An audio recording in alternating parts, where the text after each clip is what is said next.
오늘 하나님께서 우리에게 주시는 말씀은 로마서 11장입니다. 로마서 11장 1절에서 24절까지 말씀인데요.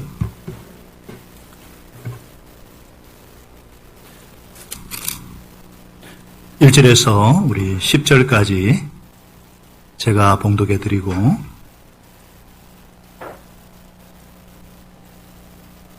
또 구석구석 제가 읽어 드리겠습니다. 로마서 11장을 펴시고 눈과 마음을 따라와 주시기 바랍니다. 그러면 내가 묻습니다. 하나님께서 자기 백성을 버리신 것은 아닙니까? 그럴 수 없습니다. 나도 이스라엘 사람이요 아브라함의 후손이요 베냐민 지파에 속한 사람입니다. 하나님께서는 미리 아신 자기 백성을 버리지 않으셨습니다. 여러분은 성경에 엘리야를 두고 하신 말씀을 알지 못합니까? 그가 이스라엘을 고발하여 하나님께 이렇게 호소하였습니다. 주님, 그들은 주님의 예언자들을 죽이고 주님의 제단들을 헐어버렸습니다. 남은 것은 나 혼자밖에 없는데 그들은 내 목숨마저 찾고 있습니다. 그런데 하나님께서는 그에게 어떻게 대답하셨습니까? 내가 바알에게 무릎을 꿇지 않은 사람 7,000명을 내 앞에 남겨두었다 하셨습니다. 같이 읽습니다. 이와 같이 지금 이 시기에도 은혜로 택하심을 입은 사람들이 남아 있습니다. 은혜로 된 것이면 행위에 근거한 것이 아닙니다. 그렇지 않으면 그 은혜는 이미 은혜가 아닙니다. 제가 읽습니다. 그러면 무슨 결과가 생겼습니까? 이스라엘 백성은 찾던 것을 얻지 못하였지만 택하심을 받은 사람들은 그것을 얻었습니다. 그리고 그 나머지 사람들은 완고해졌습니다. 성경에 이렇게 기록한 바와 같습니다. 하나님께서는 그들에게 혼미한 영을 주셨으니 오늘까지 그들은 눈이 있어도 보지 못하고 귀가 있어도 듣지 못한다. 다윗도 다음과 같이 말하였습니다. 그들의 밥상이 그들에게 올무가 되고 덫이 되게 하여 주십시오. 그들이 걸려 넘어지고 보복을 받게 하여 주십시오. 그들이 눈이 어두워져서 보지 못하게 되도록 하여 주십시오. 그들의 등이 언제나 굽어있게 하여 주십시오. 같이 읽겠습니다. 그러면 내가 묻습니다. 이스라엘이 걸려 넘어져서 완전히 쓰러져 망하게끔 되었습니까? 그럴 수 없습니다. 그들은 허물 때문에 구원이 이방 사람에게 이르는데 이것은 이스라엘에게 질투하는 마음이 일어나게 하려는 것입니다. 이스라엘의 허물이 세상의 부요함이 되고 이스라엘의 실패가 이방 사람의 부요함이 되었다면 이스라엘 전체가 바로 설 때는 그 복이 얼마나 더 엄청나겠습니까? 여기까지 하고요. 자, 제가 18절을 읽어드립니다. 그대는 본래의 가지들을 향하여 우쭐대지 말아야 합니다. 비록 그대가 우쭐댈지라도 그대가 뿌리를 지탱하는 것이 아니라 뿌리가 그대를 지탱하는 것을 명심해야 합니다. 그러므로 본래의 가지가 잘려나간 것은 그 자리에 내가 접붙임을 받게 하시려는 것이었다 하고 그대는 말해야 할 것입니다. 옳습니다. 그 가지들이 잘린 것은 믿지 않은 탓이요. 그대가 그 자리에 붙어 있는 것은 믿었기 때문입니다. 그러니 교만한 마음을 품지 말고 도리어 두려워하십시오. 하나님께서 본래의 가지들을 아끼지 않으셨으니 접붙은 가지도 아끼지 않으실 것입니다. 그러므로 하나님의 인자하심과 준엄하심을 생각해 보십시오. 하나님은 넘어진 사람들에게는 준엄하십니다. 그러나 그대가 하나님의 인자하심에 머물러 있으면 하나님이 그대에게 인자하게 대하실 것입니다. 그렇지 않으면 그대도 잘릴 것입니다. 그러나 믿지 않았던 탓으로 잘려나갔던 가지들이 믿게 되면 그 가지들도 접붙임을 받게 될 것입니다. 하나님께서는 그들을 다시 접붙일 수 있습니다. 같이 읽습니다. 그대가 본래의 돌 올리브 나무에서 잘려서 그 본성을 거슬려 참 올리브 나무에 붙어있던 이 가지들이 제 나무에 다시 접을 받는 것이야 얼마나 더 쉬운 일이겠습니까? 무슨 말씀인지 이해가 되십니까? 다들 오늘 말씀의 제목은 남은 자를 통한 구원입니다. 남은 자를 통한 구원. 다 같이 따라하겠습니다. 남은 자를 통한 구원.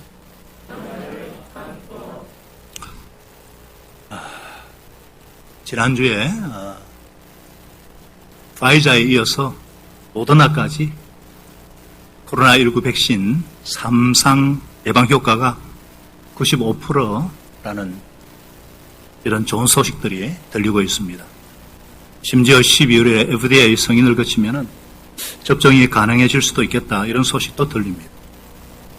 코로나가 발생한 지 9개월여 만에 들리는 이 치료제와 백신 개발 박차 소식은 그야말로 가뭄의 단비 같은 기쁜 소식이고, 우리 믿는 자들의 입장에서 보면은 오랜 기도 응답의 결과라고 할 수 있습니다. 그럼에도 지금 3차 대유행의 조짐이 보이고 위기의 소식도 들립니다. 게다가 한때 전 세계 질서를 주도했던 이 미국은 신규 확진자가 하루 19만 명에 달합니다. 매일 1,800명씩 귀한 생명이 죽어나가고 있습니다. 민주주의의 산실이었던 그곳이 선거 불복과 함께 심지어 미국판 쿠데타로 이어질 것은 아닌가, 이런 우려를 낳고 있습니다. 그런 와중에 중국과 인도의 국경 분쟁은 갈수록 심화되고 있고, 한미일과 북중러로 대별되는 이 긴장체제는 앞으로 인류 역사가 어떻게 전개될 것인가 두려움을 심어줍니다. 이런 세상 가운데서 나 혼자 복음에 합당한 삶을 산다고 뭐 세상이 달라지겠는가, 이런 의구심도 드는 것이 사실입니다. 그렇죠?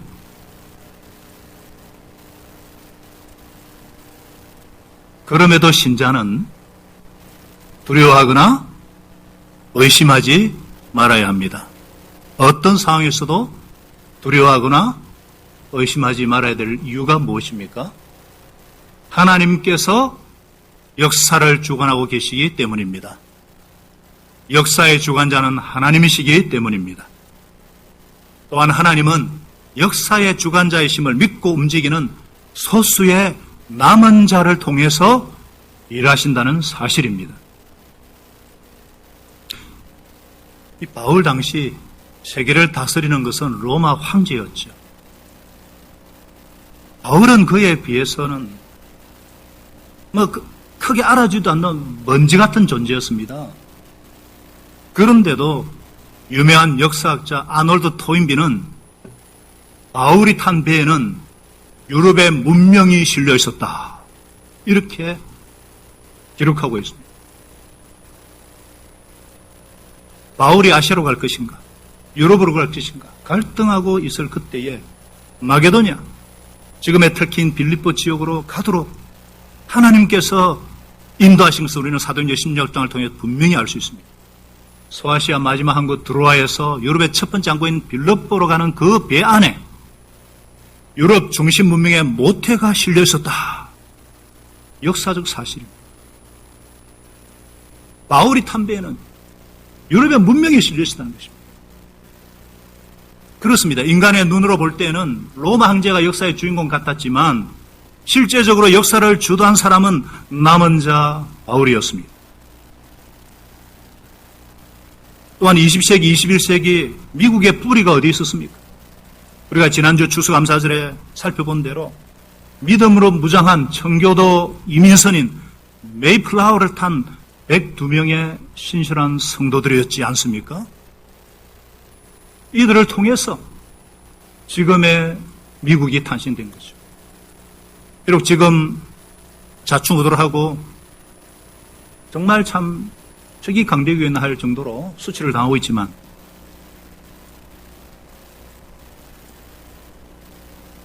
그럼에도 미국은 미국이다. 이유가 무엇입니까?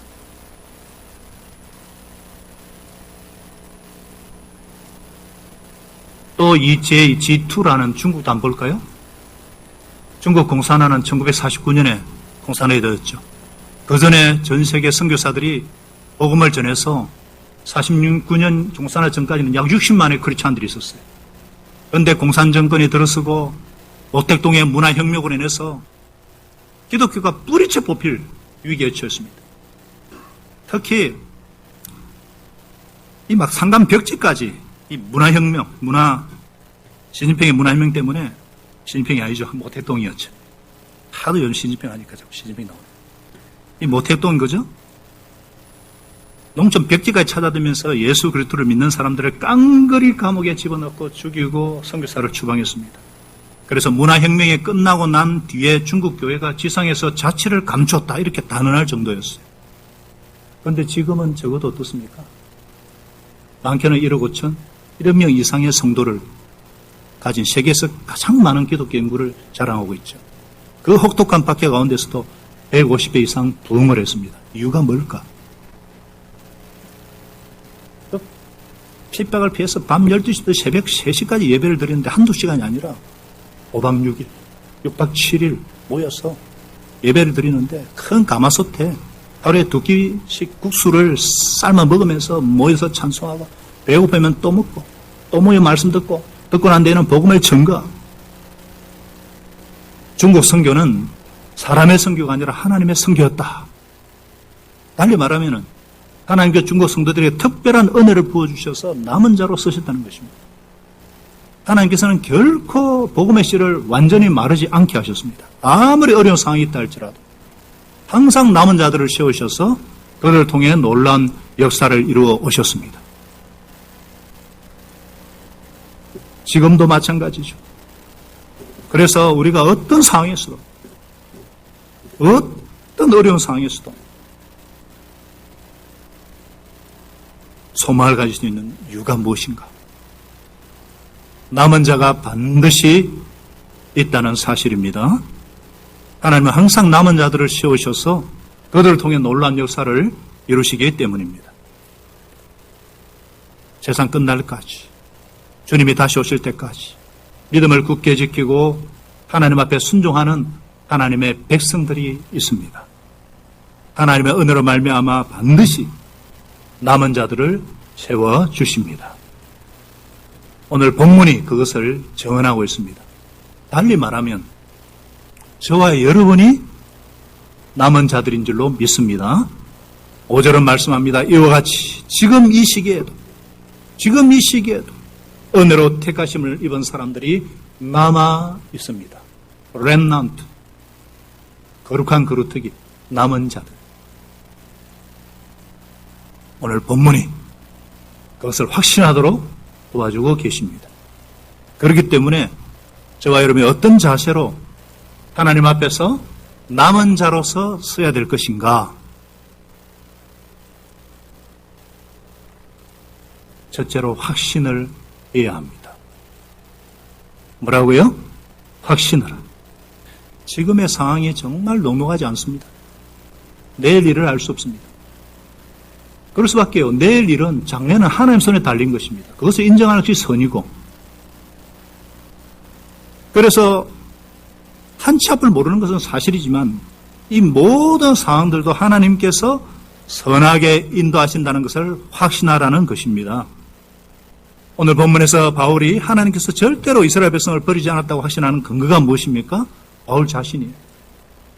나도 이스라엘 사람이요. 아브라함의 후손이요. 베냐민 지파에 속한 사람입니다.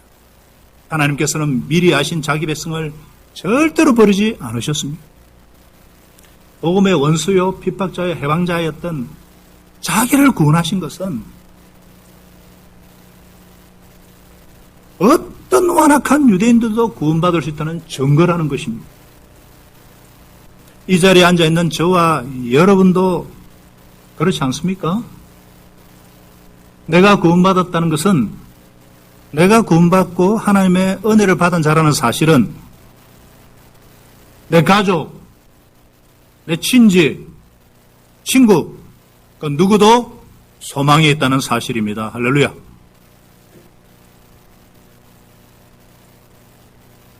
또 바울은 성경에 나타난 역사적 사건을 근거로 말하고 있죠. 여러분은 성경에 엘리야를 두고 하신 말씀을 알지 못합니까?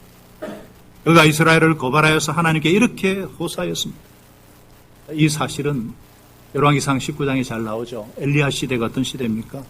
바알의 세력이 온 세상을 지배하던 때였습니다. 하나님의 백성조차도 대부분 바알과 아세라 우상을 섬겼죠. 물질과 음란과 쾌락주의에 사로잡혔어. 정말 하나님을 떠난 그 시대에 엘리야는 믿음으로 그 시대에 도전하죠. 하나님의 명예를 위해서 목숨을 걸고 850대 1의 위대한 갈멜살 전투를 하죠. 그래서 거짓 선지자들을 멸절시켜버립니다. 큰 일을 행한 뒤에 지쳐 있었습니다. 은혜 받고 난 뒤가 제일 조심해야 돼요. 부흥성회 끝나고 예배 끝나고 은혜 받고 난 뒤에 이세벨이 엘리야를 죽여버리겠다. 실제 죽일지 못하는 게 죽여버리겠다. 그 소리만 듣고도 그냥 막 생명의 위협을 느끼고 두려움에 사로잡혀 광야로 냅다 주랭난 놓지 않습니까? 그리고 지쳐가지고 막 절망 중에 하나님께 막 탄식하지 않습니까? 주님, 그들은 주님의 예언자들을 죽이고 주님의 제단들을 헐어버렸습니다. 남은 것은 나 혼자밖에 없는데 그들이 내 목숨마저 찾고 있습니다. 깊은 절망과 고독과 외로움. 나 혼자 이렇게 한다고 뭐 세상이 변하겠습니까? 도대체 하나님, 이제 조카원이 내 목숨을 취하십시오. 막 이렇게 절망하고 공황장애 가운데 막 외로움 가운데 있을 때 하나님께서 어떻게 대답하셨어요? 내가 바울에게 무릎을 꿇지 않은 사람 7,000명을 내 앞에 남겨두었다. 7,000명. 혼자밖에 없는데 7,000명을. 7,000명 상상이 되십니까? 우리 성도 전체를 합해도 몇 배잖아요, 몇 배. 이처럼 지금 이 시기에도 은혜로 택하신 사람들이 남아있다는 거예요. 엘리야 시대뿐 아니라 바울 시대도 남은 자들이 있었고 오늘날도 은혜로 택함받은 자들, 남은 자들이 있다는 사실입니다. 택하심을 입은 남은 자들, 그들은 어떤 자들입니까? 어떤 자들이죠? 자기가 남겠다고 발부둥 치는 자가 아니라 위로부터 은혜, 위로부터 축복을 충만히 받은 자들입니다. 여러분, 바울이 성령님의 지시에 순종해서 빌립보로 갔을 때에 거기에 누가 있었어요? 한 사람은 루디아. 그 루디아 자매님을 하나님이 준비시켜 주셨어요. 그래서 바울이 기도처를 찾는 중에 바울이 전하는 말씀을 듣고 하나님께서 그 마음을 활짝 열리게 하셨어. 복음을 영접할 뿐 아니라 심지어 가정까지 오픈하여 주의 정도를 섬기죠. 그리고 바울과 실라가 갇혔던 감옥의 간수와 그 가정이 회개하고 믿음의 동력자가 됩니다. 이로써 빌립보 교회가 시작이 되죠. 하나님의 은혜를 받은 증거가 무엇입니까? 말씀을 깨닫는 겸손한 심령입니다. 뭐라고요? 말씀을 깨닫는 겸손한 심령. 하나님의 말씀을 들을 때에 내게 주시는 말씀으로 받고 하나님 앞에 기도할 때에 정말 감격이 있는 사람, 그 사람이 남은 자요. 은혜를 충만히 받은 사람입니다. 은혜를 받은 사람은요, 기도를 해도 찬송을 해도 말씀을 들어도 그냥 눈물이 흐르고 모든 일에 감사와 감격이 넘치는 인생이에요. 저 요즘 참 이상해요. 막 감사해요. 막 찬송을 부르는데 막 눈물이 나고, 막 기도하는데 자꾸 눈물이 나고, 말씀이 깨달아지고 너무너무 행복해요. 한 택함 받은 성도의 고백이에요. 하나님의 은혜 주시지 않으면은 절대로 눈물 흘릴 수 없고 결코 감격이 있을 수도 없습니다. 오늘날 감동이 없는 시대, 감격이 없는 시대, 감각을 잃어버린 시대잖아요. 하나님의 은혜 주시면은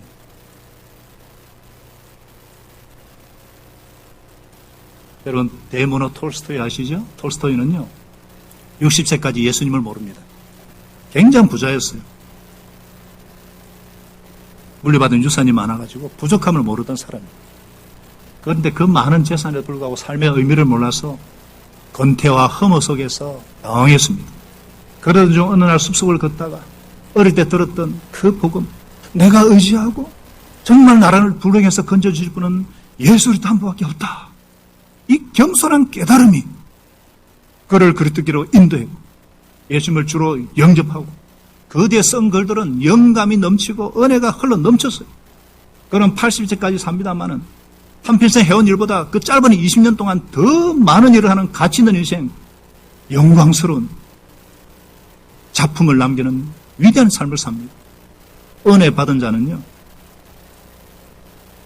깨달아지는 거예요. 하나님의 말씀이 깨달아지고 하나님의 은혜가 깨달아지는 거예요. 여러분, 개인뿐만 아니라 우리나라 보면은요, 아펜젤러나 언더드 같은 선교사들이 들어오기 전부터 이미 성경 말씀이 보급되기 시작했어요. 스코틀랜드 선교사 로스, 중국으로부터 들어와, 만주로부터 들어와가지고 성경을 번역하고 반포를 합니다. 그때 서상륜이라는 분이요, 이미 최초의 예수 성경 누가복음 전서를 고향 소래마을에 가서 전하기 시작해요.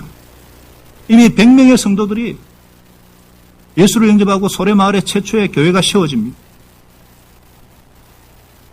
우리가 생각하지 못한 곳에서 하나님이 일하시는 거예요. 하나님은 시대마다 이런 남은 자들 통해 구원 역사를 이루어 오셨습니다. 그것이 지금 우리에게까지 왔고, 지금도 아무리 물질과 쾌락과 자기를 우상하는 그런 힘든 시대를 할지라도 곳곳마다 하나님을 사랑하는 자들을 남겨두시고 신이 구원 역사를 이루어 가십니다. 이 하나님을 볼 때 희망이 넘치고 확신이 생깁니다. 그렇기 때문에 우리가 이 자리에 앉아 있다는 것, 그 자체가 하나님의 살아계신 증거고, 우리가 남은 자가 되었다고 해서 자기 의를 주장할 수가 있습니까? 없어요. 내가 좀 헌신하고 힘든 영혼들 좀 섬기고 주를 위해서 좀 바쁘게 산다고 해서 나의 행위를 자랑할 수 있습니까? 없어요. 이 모든 것이 나의 행위로 말미암지 않고 하나님의 은혜로 된 것이기 때문입니다. 우리는 다만 나의 나되게 하시고 주의 일을 하게 하신 하나님의 은혜에 감사할 수밖에 없어요. 이것이 하나님의 은혜로 택하심을 받은 남은 자들에게서 보여지는 모습입니다. 그렇기 때문에 은혜로 택함받은 자들은 늘 주님의 택하심에 대한 확신을 가지고 감사하는 삶을 사는 거예요.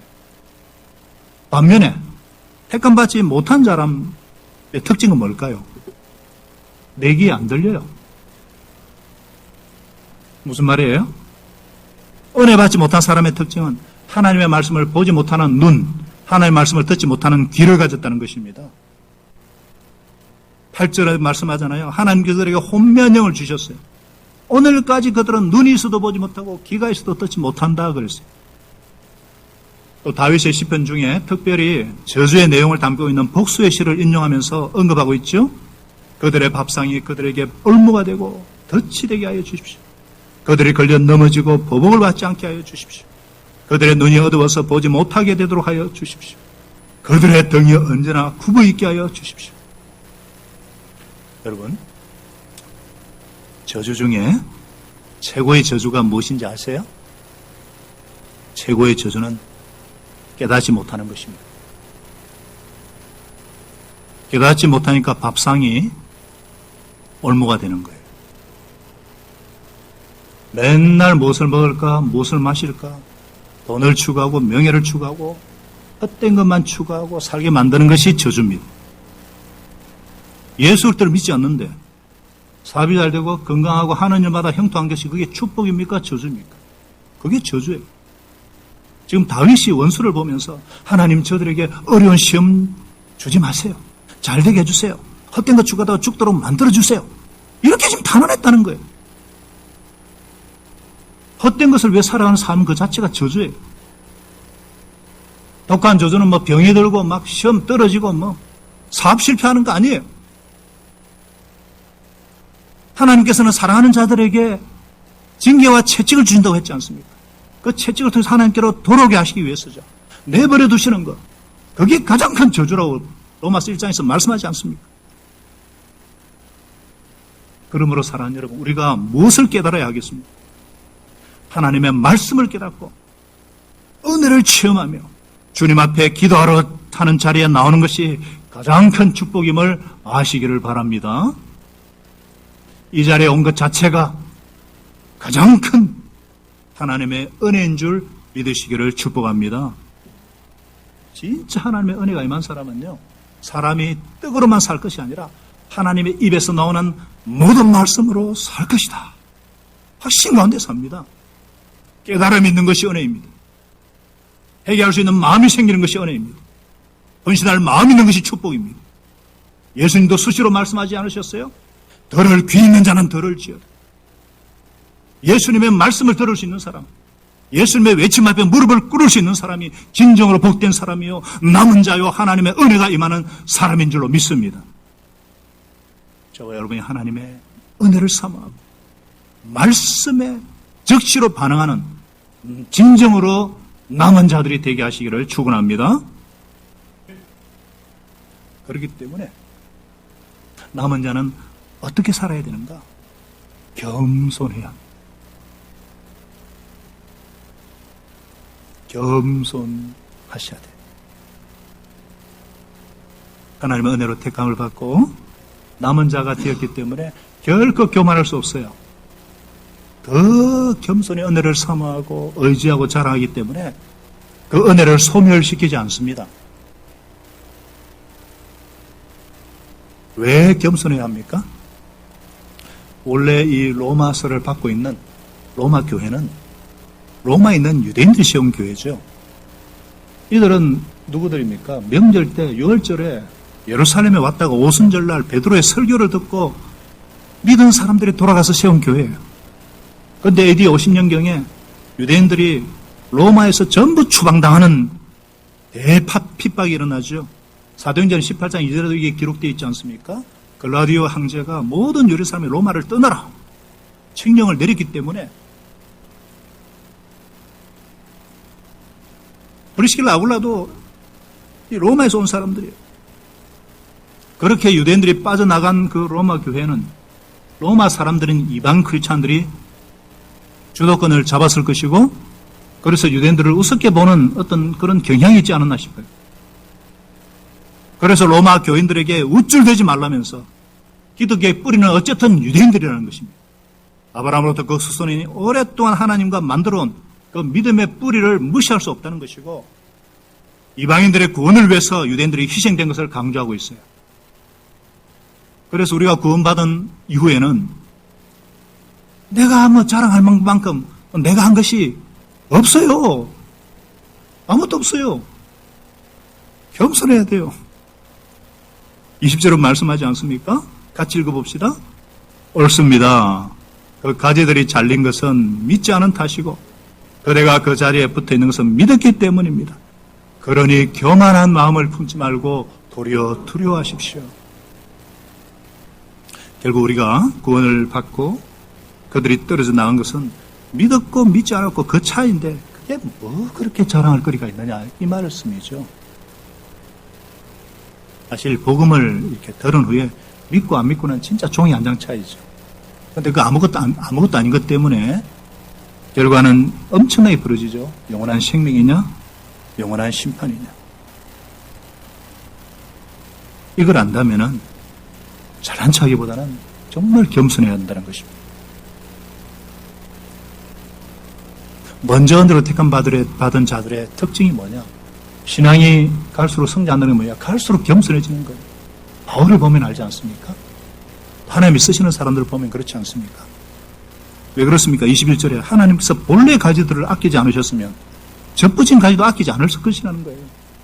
정말 겸손하라는 거예요. 그래서 여러분들 우리도 신앙의 어떤 교만에 대해서는 정말 조심해야 합니다. 초심을 유지하기가 이렇게 힘들어요. 처음에는 겸손했다가 좀 뭔가 하는 것 같으면은 그걸 다 잊어버려요. 내가 뭐 잘나서 된 것처럼. 값없이 은혜를 받았다고 하면서 우리도 모르게 교만한 마음을 가지기가 너무나 쉬워요. 우리가 아무것도 없이 믿음 하나로 구원 얻었음을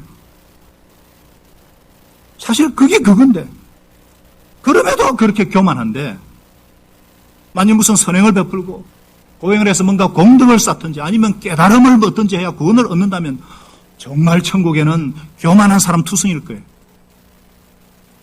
그럼 내가 정말 한 고생했지. 나만큼 고생한 사람 있으면 나와보라 그래. 내가 초창기부터 얼마나 고생했는데 나만큼 선행을 많이 베푼 사람이 어디 있어? 내가 좀 깨달음의 깊이가 좀 있지. 다 이러고 앉아있을 거예요. 하나님께서 그걸 아시니까 그 어떤 것으로도 안 된다. 믿음 하나로만 된다. 은혜로만 된다. 계속 그걸 말씀하고 있는 거 아니겠어요? 그래서 우리가 교만하지 말아야 되는데 내가 교만한지 아닌지 어떻게 알 수 있는가? 내가 몸에 밴 친절과 온념이 있지 않으면 교만할 가능성이 있습니다. 왜냐하면 내가 아무것도 한 것이 없이 오직 은혜로 구원받았다는 것이 느껴지는 사람은요, 친절하지 않을 수가 없고 온유하지 않을 수가 없고 겸손하지 않을 수가 없어요. 고린도서 3장 12절은 말씀하지 않습니까? 같이 한번 읽겠습니다. 시작. 그러므로 여러분은 하나님의 택하심을 입은 사랑받는 거룩한 사람답게 동정심과 친절함과 겸손함과 온유함과 오래 참음을 옷 입듯이 입으십시오. 옷 입듯이 입으라는 거예요. 매일 우리가 옷을 갈아입듯이 새롭게 갈아입으라는 거예요. 교만하지 않은 사람이 친절하고 온유하지만 우리가 친절과 온유를 실천할 때 교만하지 않을 수 있는 것 같아요. 그래서 여러분들 목장으로 모일 때마다 교회에서 만날 때마다 좀 더 친절과 온유를 실천해가고 익혀갈 수 있기를 바랍니다. 한두 번 받으셔야 하면 좀 더 친절하게 매일 목사님 정식 나지 마시고 진짜 진심으로 온유하고 친절하게 자녀들이 다 그거 보고 배웁니다. 한국 사람만큼 엘리베이터 타면 인사 안 하고 벽면을 쳐다보는 사람은 없어요. 정말 최소한 우리가 사는 집 앞에서는 뭐 얘기하지 않더라도 저 사람은 참 교회 다니구나, 참 친절하구나, 참 인사성 밝구나. 교회에서 연습하지 않으면, 목장에서 연습하지 않으면 어떻게 하겠어요? 참 익혀갈 수 있기를 바랍니다. 무엇보다 남은 자는요, 절대로 소망을 포기하지 말아야 합니다. 포기하지 마라. 다 같이요? 포기하지 마라. 절대로 낙심하거나 절망해서는 안 된다는 거예요. 어떤 어려움이 있다 할지라도 낙심하는 것은 죄입니다. 왜냐? 하나님께서는 항상 자기를 위해서 남은 자들을 예배해 두셨기 때문에 우리가 왜 낙심하고 언제 낙심합니까? 기도회로 모이는데, 목장으로 모이는데 겨우 서너 사람밖에 안 나왔어요. 낙심해요. 예배로 모였는데 사람이 보이질 않으면 낙심합니다. 엘리야가 저밖에 안 남았습니다 하고 한탄할 때 정말 하나님께서 엘리야만 남겨두셨어요? 7천이나 더 있다고 하셨어요. 낙심할 필요가 없어요. 반드시 남은 자들을 하나님께서 남겨주십니다. 아무리 어렵고 시끄러운 교회라도 끝까지 믿음을 지키고 기도하는 사람이 있습니다. 모두가 배신하고 하나님을 떠나고 자기를 가도 끝까지 말씀 붙잡고 변치 않는 신실함으로 하나님 앞에서는 백성들이 그 속에 남아 있습니다. 우리 교회도요, 남은 자들의 역사예요. 제가 다 얘기 말씀드리지 못하지만 하나님의 약속과 성취는요, 전체가 아니라 소수의 남은 자들에 의해 이루어집니다. 그렇기 때문에 달리 말하면 뭐예요? 동력자들을 모아야 돼요. 엘리야가 바울에게 무릎 꿇지 않은 신실한 백성 7천이 남은 줄 알았다면 그들을 규합했어야지. 혼자 뛰지 말고 모았을 것입니다. 예수님께서도 두세 사람이 내 이름을 모인 것에 나도 그들 중에 있느니라 약속하셨어요. 모이는 것이 하나님의 은혜가 충만히 임합니다. 사도행전 1장 오순절의 성령 강림 역사는 어떻게 이루어졌죠? 120명의 성도들이 마가다락방에 모여서 전심으로 기도했을 때에 성령 강림의 놀라운 역사가 일어났어요. 그렇죠? 열심히 모여야 합니다. 모인 곳이 하나님의 능력이 나타나고 모인 곳이 하나님의 축복이 임합니다. 열심히 모이는 성도들에게 하나님은 은혜를 부어주시고 그들을 통해서 남은 자의 일을 행하십니다. 여러분, 일본 교회가 왜 잘하지 않는지 아십니까? 일본은 우리보다 훨씬 선교가 오래 전부터 시작된 나라예요. 심지어 임진왜란 때부터. 소생정의 얘기 다 아시죠? 그때부터 천주교, 그때부터 많은 수많은. 그런데 왜 잘 안 자르는가? 여러 가지 이유지만 한 가지가 제국시대에 우찌무라 간조라는 유명한 목사님이 계셨어요. 옥에 티라고 나올까? 이분이 약점이 하나 있었어요. 너무 개인주의적인 성향의 신앙을 강조하셨어요. 성경 붙들고 혼자 성경 연구하는 모습이 올바른 자태라고 가르쳤어요. 그러니까 가뜩이나 개인주의 성향이 강한 일본 국민성과 더불어서 일본 교회가 잘하지 못해. 왜? 모이지 않기 때문에. 이번에서 10장 25절은 말씀합니다. 같이 읽겠습니다. 어떤 사람들의 습관처럼 우리는 모이기를 그만하지 말고 서로 격려하여 그날이 가까이 오는 것을 볼수록 더욱 힘써 모입시다. 무대 목사님이 벽난로 앞에 앉아 있는데 한 청년이 와서 질문해요. 목사님, 꼭 교회 나가야만 신앙생활 하는 겁니까? 따로 모여서 성경 공부하고 따로 모여서 하면 안 되겠습니까? 무대 목사님 아무런 대답도 하지 않습니다. 집히던 나무들을 다 흩어놓아요. 그러니까 흩어던 나무들이 하나둘 꺼지기 시작합니다. 갑자기 그 방에 냉기가 돌기 시작합니다. 그러다 무대가 청년에게 이범세, 교회의 원리와 벽나의 원리가 똑같은 걸세. 모여 있어야만 성령의 불길이 타오르고 모여 있어야만 하나님의 능력이 강하게 임하게 되는 것입니다.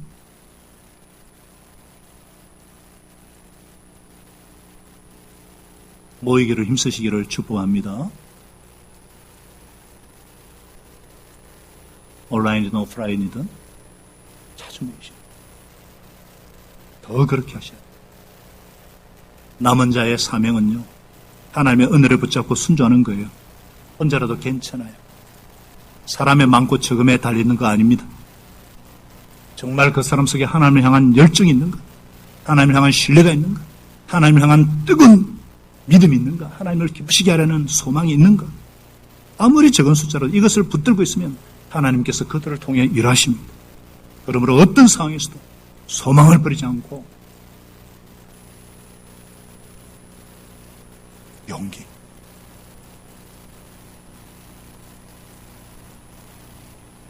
(1940년 5월 13일에) 독일이 영국을 침공합니다. 선제 공격을 받은 영국이 놀라서 전신 내각을 급히 구성하죠. 윈스턴 처칠이 전신 내각 수장으로서 그가 이런 대국민 담화를 발표하죠. 국민 여러분, 지금 내가 바칠 수 있는 것은 오직 피와 노고와 땀과 눈물밖에 없습니다. 이 담화문을 듣고 영국 국민이 한마음이 되어서 독일을 대항하여 승리합니다. 우리도 마찬가지. 코로나 사태가 지속이 되고 있고 앞으로 이보다 더한 위기가 올 것이에요. 우리에게 남은 것은 오직 피와 노고와 눈물과 땀밖에 없습니다. 하나님께서 우리에게 남은 자로서의 축복을 주셨어요. 하나님의 일을 하라고 한량없는 은혜를 부어 주셨어요.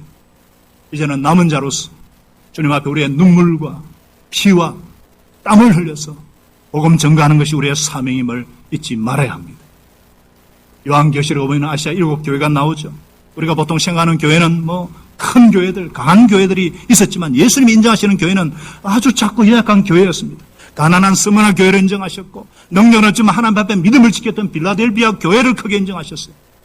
우리도 마지막 때에 남은 자로서 하나님 앞에 충성하는 교회, 신실한 성도가 되어서 숫자가 아니라 정말 그 믿음을 가진 자를 통해서 하나님께 일하신다는 사실을 반드시 기억할 수 있기를 바랍니다. 그래서 더 겸손하게 하나님의 은혜로 택함받은 남은 자인 것을 확신하고 감사하고 말씀 앞에 겸손히 반응하고 소망을 포기하지 아니하고 모기를 믿으면서 주님의 소원을 이루어드리는 복된 삶을 살게 하시기를 예수님 이름으로 축원합니다. 하나님 아버지, 남은 자를 통해서 지금까지 역사를 이루어 오셨습니다.